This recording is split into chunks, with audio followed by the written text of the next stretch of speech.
Sources of Hindu law के स्रोत।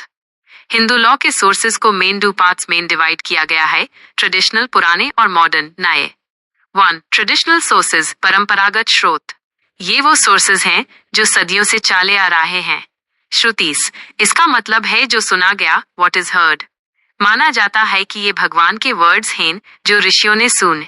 इसमें 4 वेदास, ऋग, यजुर, साम और अथर्व और उपनिषद आते हैं। ये सबसे प्राइमरी सोर्स है।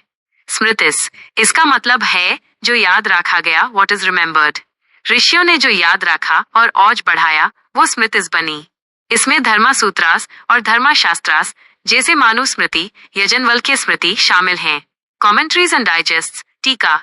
स्मृतिस के मुश्किल कॉन्सेप्ट्स को समझने के लिए स्कॉलर्स ने अनपार कमेंट्रीज लिखी।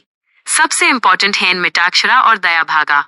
कस्टम रिवाज, अगर कोई परंपरा बहुत पुरानी, क्लियर और रीजनेबल है तो यूज लॉ माना जाता है। Section 3A of Hindu marriage act 1955 में भी कस्टम को डिफाइन किया गया है। 2. मॉडर्न सोर्सेज, आधुनिक स्रोत। आज के समय में लॉ इन सोर्सेज से चलता है। लेजिस्लेशन, कानून, पार्लियामेंट ने जो नए एक्ट्स बनाए हैं जैसे Hindu marriage act 1955, Hindu succession act 1956 and 2005 amendment, Hindu adoption and maintenance act 1956। Judicial decisions, precedents, court के फैसले भी सोर्स होते हैं। अगर किसी पुराने टेक्स्ट में कुछ क्लियर नहीं है तो हाई कोर्ट या सुप्रीम कोर्ट का डिसीजन हाई लॉ बन जाता है। Equity, justice and good conscience, जब किसी सिचुएशन पर कोई क्लियर लॉ या कस्टम मौजूद नहीं होता, टैप कोर्ट्स अपने सेंस ऑफ फेयरनेस और इंसाफ जस्टिस के बेसिस पर फैसला लेती हैं। Justice, equity and good conscience, courts की अथॉरिटी।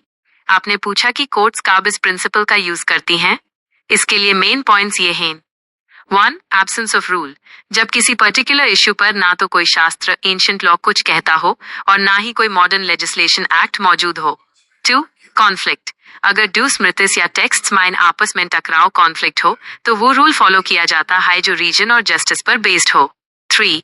नॉन रिपग्नेंट, कोर्ट तभी इसका उस कर सकती है जब उनका फैसला हिंदू लॉ के किसी फंडामेंटल थ्योरी या डॉक्ट्रिन के खिलाफ ना हो।